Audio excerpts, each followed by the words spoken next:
কংগ্ৰেছে ঘোষণা কৰিলে ইতিমধ্যে দলীয় প্ৰাৰ্থী আৰু সেইজনেও চোৱা হয় যে প্ৰায় 42 গৰাকী প্ৰাৰ্থী ইতিমধ্যে তালিকা প্ৰকাশ হ'ল আৰু তাৰ ভিতৰত দেখিব পোৱা গৈছে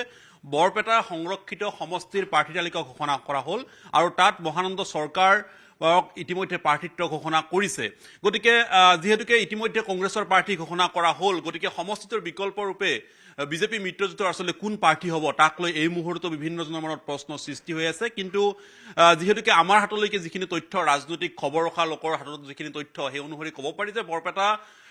সমষ্টিটো অগপৰ হাতলৈ অগপৰ প্ৰাৰ্থিত্ব দিয়াৰ পূৰ্ণ সম্ভাৱনা আছে হয়তো আজি বা কালিৰ ভিতৰত ইতিমধ্যে চূড়ান্ত হৈ ওলাব গোটেইখিনি তথ্য কাৰণ আলোচনা প্ৰক্ৰিয়াত আছে কিন্তু জনগাঁথনি আকাৰত যদি চোৱা হয় তেতিয়াহ'লে দেখিবলৈ পোৱা গৈছে বৰপেটাৰ যদি মিত্ৰজোঁটে ৰাজনৈতিকভাৱে তেখেতলৈ অংক কৰে তেতিয়াহ'লে এই সমষ্টিটো অগপক দিয়াৰ কাৰণে ৰাজনৈতিক দলটোৰ কাৰণে আটাইতকৈ ভাল হ'ব তেখেতসকলৰ আৰু সেই সমীকৰণত এই মুহূৰ্তত অগপক তেখেতসকলে ঠেলিব বিচাৰিছে আৰু অগপত এতিয়া কোন প্ৰাৰ্থী হ'ব দীপক কুমাৰ দাস মোৰ সৈতে উপস্থিত আছে তেখেতে সমষ্টিত দীৰ্ঘ সময় ধৰি কাম কাজত এই মুহূৰ্তত ব্যস্ত আছে হয়তো দীপক কুমাৰ দাস হয়তো এই সমষ্টিৰ প্ৰাৰ্থিত্ব লাভ কৰিব পাৰে কিন্তু তেনে অৱস্থাত যেহেতুকে ইতিমধ্যে কংগ্ৰেছে প্ৰাৰ্থী ঘোষণা কৰিলে সমষ্টিটোত এতিয়া কথা হ'ল ক'ৰবাত নহয় ক'ৰবাত এখোজ কংগ্ৰেছে আগুৱাই গ'ল নেকি এই কথাখিনি আপোনাক সুধিব বিচাৰিছোঁ সেইটো ক'ব নোৱাৰি আচলতে বৰপেটা সমষ্টিত কংগ্ৰেছ বা বিৰোধী পক্ষই আজি আমাৰ NDA প্ৰাৰ্থীৰ লগত কোনোপধ্যে কম্পিটিশ্যন নাহে ইয়াৰ ভোটৰ বিন্যাস ইয়াৰ ৰাজনৈতিক যি মানুহৰ জীৱনৰ যি চিন্তা চৰ্চা যদি আমি ভাবি চাওঁ কোনোপধ্যে কংগ্ৰেছ আমাৰ বৰপেটা সমষ্টিত এইবাৰ ডিলিমিনেশ্যনত যি সমষ্টি এইবাৰ হৈছে এই সমষ্টিটি হ'ল ইতিহাস প্ৰসিদ্ধ ঐতিহাসিক আৰু ঐতিহ্যৰে পৰিপূৰ্ণ য'ত 1500 শতিকাৰ গোটেই ঐতিহ্য আৰু গোটেই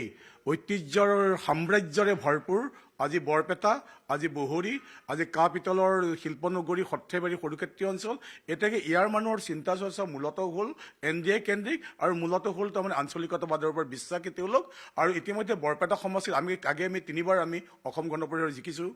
আমি সৰুক্ষেত্ৰী সমষ্টিতো এবাৰ আমি জিকিছোঁ আমি চেঙ্গা সমষ্টিত আমি জিকিছোঁ তাতে আমাৰ অসম গণ পৰিষদৰ প্ৰাৰ্থী জিকিছে আৰু 3টা সমষ্টি ভাঙি এটা সমষ্টি হৈছে আৰু এইটো অগপৰ নিশ্চিতভাৱে এইটো অগপক দিব আমি আমাৰ NDA নেতৃস্থানীয় যিসকল মাননীয় মুখ্যমন্ত্ৰী দিলীপ শইকীয়া সোণোৱালৰ যি ৰাজনৈতিক তৎপৰতা আৰু এইটো নিশ্চিত হৈছে ৰাইজেও তাৰমানে আজি মোৰ প্ৰাৰ্থিত্বৰ ক্ষেত্ৰত তেওঁলোকেও তাৰমানে সন্তোষ প্ৰকাশ কৰিছে যে ইমান দিনে বৰপেটা আজি যি ধৰণে মেটমৰা বোজাত আজি যিহাটো ভুগি আছে অন্ততঃ তাৰমানে এই মেটমৰা বোজা গুচি যাব আৰু নতুন দিনৰ এক উত্তৰণ হ'ব আৰু সত্ৰ সংস্কৃতিয়ে আজি বিশ্ব দৰবাৰত স্থান পাব বৰপেটা সত্ৰ নগৰী আনফালে শিল্পনগৰী কাঁহ পিতলৰ শিল্পনগৰী সৰুক্ষেত্ৰী আমাৰ সৰ্থেবাৰী আমাৰ বহৰী এইখিনিক লৈ এক উদ্যতন পৰ্যটন উদ্যোগ গঢ়ি উঠিব এনেধৰণৰ আশা আছে আৰু মাননীয় হিমন্ত বিশ্ব শৰ্মাৰ ওপৰত মানুহৰ যি বিশ্বাস যি আস্থা আজি গম পাইছে বৰপেটাত আজি হোলীত আহিছে মানুহৰ যিটো তাৰমানে আবাল বৃদ্ধ বনিতা সকলোৱে এটাই কথা যে হিমন্ত বিশ্ব শৰ্মা দীৰ্ঘায়ু হওক আৰু অসমৰ বাবে তেওঁ কাম কৰক এই চিন্তাটো আছে আৰু আচলতে কংগ্ৰেছ এইবাৰ যিজন প্ৰাৰ্থী দিছে ন' ডাউট তেওঁ বেয়া মানুহ নহয় বুলি মই বেয়া মানুহ হয় বা নহয় একো নকওঁ কিন্তু আমাৰ ৰাজনৈতিক যি তৎপৰতা বা সমষ্টিৰ যিটো জনবিন্যাস আজি কংগ্ৰেছ কোনোপধ্যে আগবাঢ়িব নোৱাৰে আমি প্ৰথম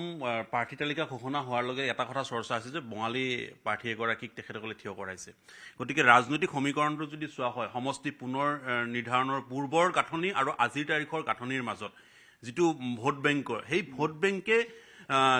ক'ৰবাত নহয় ক'ৰবাত মিত্ৰজোঁটকে আগুৱাই লৈ যাব নেকি যে মিত্ৰজোঁটে আচলতে অনায়াসে আগবাঢ়িব নেকি এই কথাখিনিত অংকটোত তাত তেনেকুৱা লাগিছে কিন্তু সহজ অৰ্থত আচলতে আমি এইবাৰ যিটো জনগাঁথনি বা ভোটৰ বিন্যাস চাওঁ আপুনি দেখিব যে আমাৰ হিন্দু বঙালী মানুহ আছে এইটো সমষ্টিত 24,000 আনফালে আপুনি যিখিনি মুছলমান মানুহ এই মুছলমান মানুহখিনি আমাৰ ধৰ্মীয় তাৰমানে সংখ্যালঘু মানুহ ধৰ্মীয় সংখ্যালঘু মানুহ আমাৰ ইয়াতে 30,000 আৰু এতেকে আমাৰ প্ৰায় আমি সমষ্টিটোত আমাৰ হাতত থকা NDA হাতত থকা ভোট আমাৰ হাতত থকা ভোট প্ৰায় 1,50,000 ওপৰত আছে গতিকে অনায়াসে এইটো সমষ্টি আমি জিকিম আৰু আমাৰ যিখিনি বংগভাষী লোক হিন্দু বংগভাষী যিখিনি লোক আছে সেই মানুহখিনি আচলতে NDA আৰু AGPৰ লগতে আছে আৰু যিখিনি আমাৰ মুছলমান মানুহ এইটো সমষ্টিত 30,000 আছে তাৰে আমি 60% আমি এজিপিৰ লগত আছে কাৰণ সেইখিনি আমাৰ প্ৰয়াত লিয়াকত আলীৰ মানুহ লিয়াকত আলী সেইখিনিক লৈ তেওঁ এজিপি কৰিছিল সেই আটাইবোৰ 60% মানুহ আমাৰ সেই মুছলমান মানুহ আমাৰ লগতে আছে গতিকে এইটো সমষ্টিত তাৰমানে বহুত ভোটৰ ডিফাৰেঞ্চত আজি NDA প্ৰাৰ্থী জয়লাভ কৰিব ডিফাৰেঞ্চত তাৰ লগতে আৰু দুটামান কথা সুধিব বিচাৰিছোঁ আপুনি ব্যক্তিগতভাৱে যিহেতুকে উকিল আইনী বিভাগৰ আৰু এতিয়া ৰাজনীতিলৈকে আপুনি জঁপিয়াইছে বা ৰাজনীতি আপুনি কৰিব বিচাৰিছে মন মেলিছে ইতিমধ্যে ৰাইজৰ মানতো সোমাইছে আপুনি দুইটা প্ৰফেশ্যনৰ মাজত ক'ৰবাত নহয় ক'ৰবাত কেনেকুৱা ধৰণৰ সমস্যাৰ সন্মুখীন দেখা পাইছে এটা হ'ল মোৰ ব্যক্তিগত কথা ইয়াত মোক আইনে কিছু নীতি নিৰ্ধাৰণ কৰিছে আৰু সেই নীতি নিৰ্ধাৰণে মই নিজৰ প্ৰফেশ্যনটো চলাওঁ কিন্তু এই প্ৰফেশ্যন চলালেও মূল কথাটো হ'ল মোৰ জনসংযোগ এটা আছে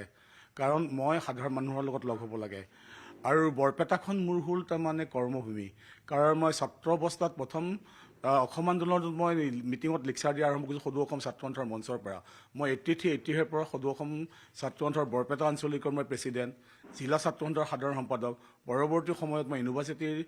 লৰ্ড জেনেৰেল ছেক্ৰেটাৰী আমাৰ গুৱাহাটী উকিলৰ জেনেৰেল আৰু আজিৰ তাৰিখত মই কণ্টিনিউ 10 বছৰ ধৰি মই সদৌ অসম উকিল সন্থাৰ মই সাধাৰণ সম্পাদক হৈ আছোঁ আৰু দৰাচলতে এটা ডিচিপ্লিন লাইফ বুলি কয় যাক আমি উকালতি প্ৰফেশ্যনটো আমি 10-20ত আমি কোৰ্ট গৈ পাইছোঁ নিজৰ কেছখিনি কৰিছোঁ কেছখিনি কৰি তাৰপিছত আমি নতুন কেছৰ কথাবোৰ জুনিয়ৰৰ লগত ডিছকাছ কৰিছোঁ